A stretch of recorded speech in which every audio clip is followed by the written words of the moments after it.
납세 의무자.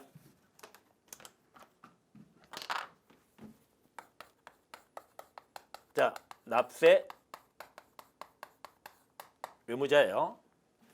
자, 우리 부가가치세법상의 납세 의무자인데 여기 A가 있어요.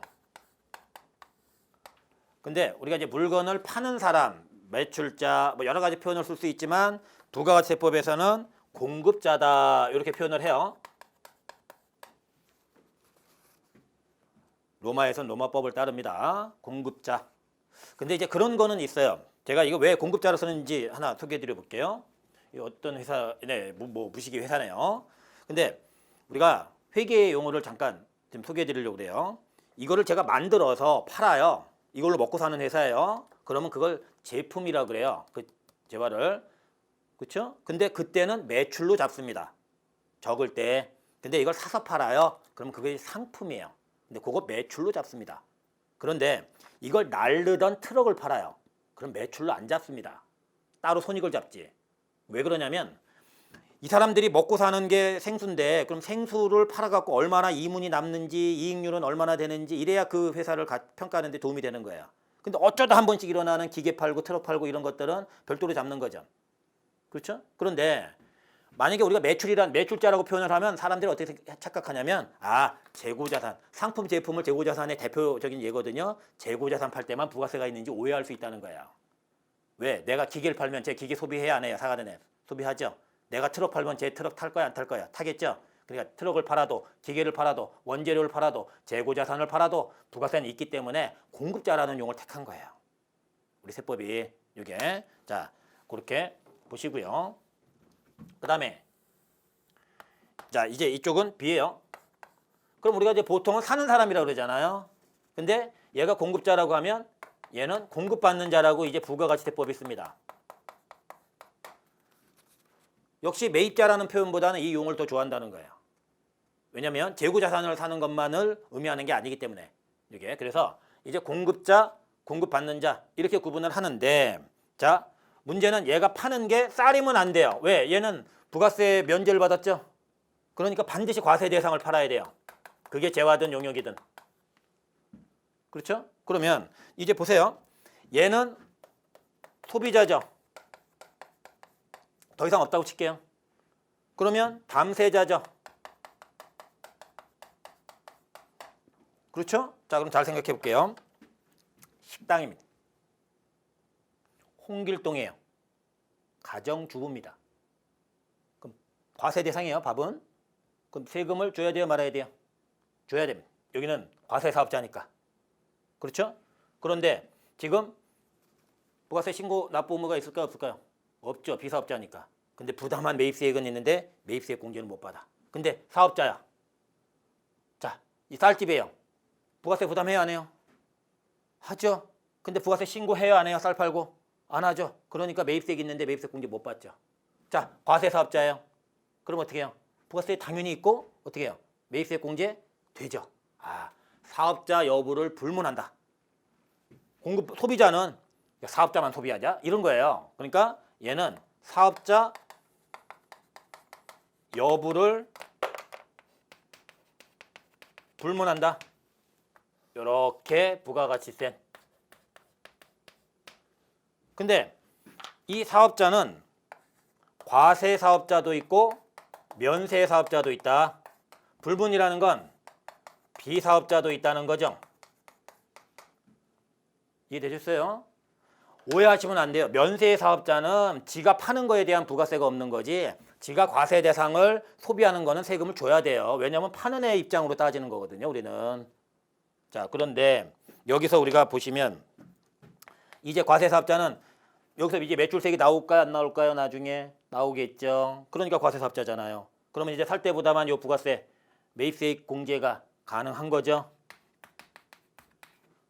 근데 면세 사업자는 쌀 팔고 부가세 달라고 하면 이건 뭐 사기꾼이죠. 그러니까 매출세액이 없고. 근데 이게 부가세 준 거 있죠. 그렇죠? 공제 못 받고. 비사업자는 당연히 부가세 신고를 안 하니까 매입세액 공제 못 받고. 그렇죠? 그러니까 소비자는 사업자일 필요가 없다. 근데 그 부담한 부가가치세를 공제받는 건 과세사업자만. 그렇게 되는 거죠. 자, 그러면 생각을 해볼게요. 수입자예요. 해외에서 물건이 들어와요. 그러면 지금 이 수입자는 공급자예요? 공급받는 자예요? 공급받는 자죠. 파는 놈 해외에 있잖아요. 그렇죠? 그러니까 여기에 수입자가 포함이 되는 거죠. 그러니까 수입자는 사업자일 필요가 없는 거죠. 수입자는 사업자일 필요가 없다는 거죠. 자, 그럼 잘 생각해 보세요. 우리가 이제 우리 시험은 국경을 넘나드는 게 많이 나오겠죠. 왜냐하면 그거 전문가 선발하는 시험이니까. 그렇죠? 그럼 면세점이 뭘까요? 인천공항에 면세점이 있어요. 인천공항에 면세점이 있습니다. 뭐 이런 걸 팔지는 모르겠지만 그럼 인천공항에서 제가 이걸 사면 뭐예요? 면세가 뭐예요? 세금을 면해주는 거 아니에요? 그러면 그게 이제 수출한 걸로 보는 거예요. 갖고 나가니까. 그래서 세금이 없는 거야. 이렇게 되는 거예요. 이게. 그러면 해외에서 이제 다 쓰고 국가에 우리나라에 들어오면 문제 없죠. 근데 문제는 들어올 때 일부 갖고 들어올 수 있어요? 없어요? 있죠. 그럼 수입이야 원래. 그럼 세금을 때려야죠. 소비주국가세 원칙상. 그런데 어떻게 해요? 일일이 그걸 다 구별하기는 쉽지 않으니까 이제 어떻게 하냐면 뭐 600불이든 뭐 일정 해놓고 그 금액은 이제 빼주는 거예요. 이게 그러면서 그런 논리가 확장이 돼갖고 입국장 면세가 또 요새 새로 생긴 거죠. 일정 가액의 한도로. 그런 게 이제 소비지국 과세 원칙 이런 거랑 다 결합이 돼가지고 그렇게 제도가 운영이 되는 겁니다. 이게. 근데 어쨌든 수입자, 사업자일 필요 없다. 그렇잖아요. 우리 해외여행 가면 그렇잖아요. 뭐 꼭 여자분, 남자분, 뭐 여자분들은 보통 백을 좋아하시니까 뭐 샤넬 백이든 뭐 남자분들은 또 뭐 비싼 시계 뭐 이런 것도 좋아하시니까 뭐 그거 갖고 들어올 때 뭐 비싼 거 사시면 또 들어올 때 그런 분들이 있죠. 또 조마조마해. 또 안 걸리면 또 장땡인데 뭐 이렇게 이제 그런데 우리는 전문가들이니까 추접스럽게 이렇게 살지 맙시다. 낼 건 내고 법을 지키고 절세를 해야 되는 거예요. 그럴 때 넘어가면 세금 내는 겁니다. 이게 그렇죠? 자 이제 그렇구나. 자 근데 이쪽이 납세의무자는 아니에요. 담세자지. 자 이제 이쪽이에요.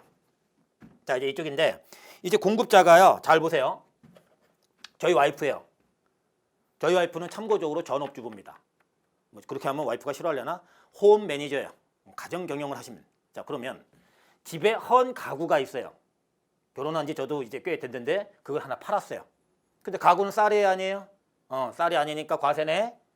그럼 얘가 과세 대상을 소비하네. 그랬더니 부가가치세를 저희 와이프한테 거래징수하래요. 그래서 납세 의무를 부여해요. 우리 와이프 세금 잘 모르는데 저희 와이프 간호사 출신이에요. 세금 전혀 모릅니다. 그랬더니 국세청이 연락을 해서 가산세를 때려요. 그러면 세금이 날 뭘 알아. 그럼 5천만이 다 두들 맞는 거죠. 따라올 수 있겠어요? 뭐 없겠어요? 따라올 수 없다 이게. 그래서 팔아먹는 쪽에 납세 의무를 부여할 때는 반드시 사업자일 것. 반드시 사업자일 것. 그게 내가 중고 가구상을 하는 업자야. 그러면 납세 의무자야. 그렇지만 가정주부가 팔았어. 그건 과세가 안 된다고요. 이게 그래서 얘가 납세 의무자가 될 때는 사업자일 것. 자, 그런데 여기서 우리가 하나 정리하고 갈 게 있어요. 부가가치세법상 면세사업자는 납세 의무 있어요, 없어요? 거래징수 쌀 팔 때 거래징수 못하죠. 그래서 부가가치세법상 면세사업자는 납세 의무가 없죠. 그래서 부가가치세법상 사업자라고 하면 과세사업자입니다. 그러니까 사업자 이렇게 세 글자 나오잖아요. 부가가치세법에서. 그러면 우리는 5글자로 읽어요. 어떻게? 과세사업자로. 법에 그렇게 돼 있어요. 자, 몇 글자예요? 보이는 건 세 글자. 읽을 땐 머릿속에선 5글자. 어떻게 해요? 과세사업자일 것. 사업자라 그러면 무슨 사업자다? 과세사업자. 그런데 면세사업자는 5글자를 다 써주는 거예요. 법에. 면세사업자. 이렇게요. 그런데 처음이니까 참고하시라고 요렇게는 써놓을게요. 근데 나중에 우리 시험장 가면 과세사업자라고 안 써줘요. 출제자가 사업자라고 써주지. 그러면 과세사업자로 읽는 거예요. 이게. 자, 그렇구나. 자, 이제 그런데 그래야 납세 의무를 지는구나. 지금 사업자, 여기는 사업자 여부 불문인데. 그러면 이제 이렇게 해볼게요. 자, 여기 이마트예요. 이마트 쌀 팔아요, 안 팔아요? 팔죠. 자, 이마트 맥주 팔아요, 안 팔아요? 팔죠. 맥주는 쌀이 아니에요. 아니니까 과세네. 근데 쌀은 면세네. 자, 과세 사업과 면세 사업을 같이 하면 우리가 겸용사업자라 그래요. 과세도 같이 하고 면세도 같이 하면 그러면 지금 이마트는 어떻게 해야 돼요? 그 카운터에 계산대 이제 손님들이 카트에다가 이렇게 싣고 오면 쌀 올려놓은 거는 거긴 부가세 받으면 안 되고 맥주권 받아야죠. 그럼 납세무자네. 그래서 그런 자들을 겸용사업자라 그래요. 그러면 사업자에 포함이 되는 거죠. 겸용사업자가 포함이 되는 거예요. 납세무자에. 그럼 과세대상권만 내면 되는 거죠. 자, 그 다음에 영세율 사업자는 납세무자일까 아닐까요? 자, 부가세 신고서 꾸며요, 안 꾸며요? 꾸민다고 했죠. 근데 거래징수할 돈은 있어요, 없어요? 없죠. 영세율 사업자는 왜 과세사업자를 끌고 가요? 다 환급해 주려고. 그래서 영세율 사업자도 사업자에 해당이 됩니다. 자, 이제 그렇게 우리가 이제 보시면 되는데, 자, 겸용은 과세와 면세를 같이 하는 거예요. 자, 과세 사업과 면세 사업을 같이 할 때다. 그래서 우리가 이제 부가가치세법상의 납세무자는 이렇게 사업자입니다. 과세 사업자. 그러면 이제 여기가 과세 사업자예요. 아, 면세 사업자는 납세무가 없구나. 그런데 얘를 이렇게 나눠요. 일반 과세자고요. 간이 과세자. 자, 일반 과세자는 우리가 앞 시간에 좀 살펴본 거 있죠. 뭐 매출 세액이 얼마고 매입세액 공제액이 얼마인데 세금 계산서를 주고 받고 저쪽 이렇게 하는 거. 일반적인 방식으로 과세가 되는 자예요. 부가가치세법의 기본적인 생각에 의해서. 근데 이건 간편이죠. 정식이 아니야. 약식이지. 간이에요. 이제 어떤 사람들이냐면 1년에 4,800만 원도 못 파시는 분들이에요. 1년에. 이익이 아니라 매출로요. 그럼 한 3,600 정도 판다고 해볼까요? 계산하기 좀 편하게 하려고 그래요. 그러면 1년에 12달이니까 한 달에 얼마 정도 파는 거예요? 300 정도 팝니다. 어떤 전제가 깔렸어요? 하루도 안 놀고. 그렇죠? 그럼 하루 평균 얼마 정도예요? 매출이 한 10만 원 정도입니다. 그렇죠? 그러면 자, 월세 줘야죠? 건물주 월세 줘야 될 거 아닙니까? 또 일하시는 분 도와주시는 분 있으면 어떻게 해요? 그분들 월급도 드려야죠? 남을까요? 안 남을까요? 뭐 동네마다 좀 다를 수는 있죠. 그렇죠? 근데 서울이나 뭐 이런 데서는 뭐 쉽지 않죠. 자, 뭐 이렇게 해볼까요? 제가 포장마차 같은 거 조그맣게 해볼게요. 어떻게 먹고 살아보려고 자식들. 이게. 그런데 내 나이 70이에요. 할머니입니다. 떡볶이, 순대 이런 거 팔고 있어요. 그럼 쌀이 아니에요? 아니죠? 그러니까 과세요. 자, 그런데 거기에 이제 세금 계산서를 끊어주래요. 할머니 눈도 잘 안 보이시는데 그럼 다이소 같은 데 가면 세금 용지 팔아요. 1,000원에 한 뭉탱이 뭐 이런 거. 그럼 거기다 갖다 놔. 그러면 자네가 뜯어가. 그럼 검증하는데 무슨 이게 있겠어요. 그 개판이지. 그거 확인하냐고 공무원 더 뽑아야지. 그렇죠? 그리고 또 할머니 혼내면 어떻게 해요? 할머니 혼내지도 않을 거예요. 느낌도. 그렇죠? 이게 배째라고 하시고 뭐 그러겠죠. 이게. 자, 그러다 보니까 그런 사람들을 좀 배려해야 되겠다. 해서 간이로 지금 납세금을 지는 자를 만든 거예요. 연매출 4,800이 안 되는 자인데 부가가치세 가장 마지막 파트에 간이과세 파트가 있어요. 그때 가서 우리가 자세히 볼 건데 지금 우리가 볼 거는 얘는 세금 계산서 발급을 안 하면 2% 가산세를 맞아요. 1억 원짜리 안 끊어주면 200만 원 가산세 맞는다고 매출 누락의 의도로 봐서. 그런데 간이과세자는 세금 계산서 발급을 금지입니다.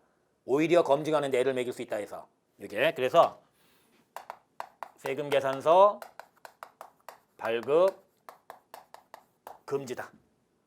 세금 계산서 발급 금지다. 이게 지금 왜 필요하냐면 조금 있다가 이제 우리가 과세기간이라든지 이런 거 할 때 간이과세 폭이라든지 이런 부분이 왜 필요한가? 세금 계산서 발급을 해야 일반 과세자들이 거래를 하려고 하거든요. 그런 걸 조금 먼저 이해하시라고 좀 해놓은 거예요.